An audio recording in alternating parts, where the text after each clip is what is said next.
సౌందర్యలహరి 9వ శ్లోకం.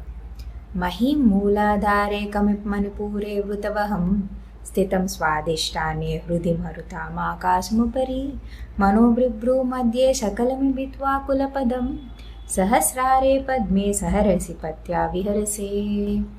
దీనికి అర్థం, అమ్మా అందరిలో ఉన్న ఆ కుండలిని శక్తి నువ్వే అమ్మా. ఆ కుండలిని శక్తి మన మూలాధార చక్రంలో ఉంటుంది. ఆ మూలాధార చక్రం నుంచి స్వాదిష్టాన చక్రంకి చేరుకున్నాక ఆ స్వాదిష్టాన చక్రంలో చిన్న నాట్ ఉంటుంది. అది సర్పాస్ చేసి అది దాటుకొని ఎప్పుడైతే మన అనాహత చక్రానికి అంటే హార్ట్ చక్ర, విశుద్ధి చక్ర అంటే థ్రోట్ చక్ర, ఆజ్ఞా చక్ర, తర్వాత సహస్రార చక్ర, ఈ సహస్రార చక్రలో శివ ఉంటారు.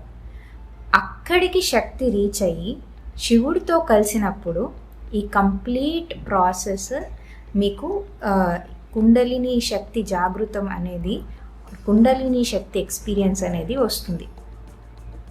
ఇదంతా కూడా చాలా సాధన వల్ల వచ్చే ప్రక్రియ.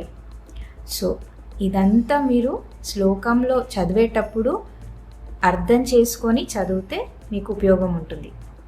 శ్రీమాత్రియే నమః.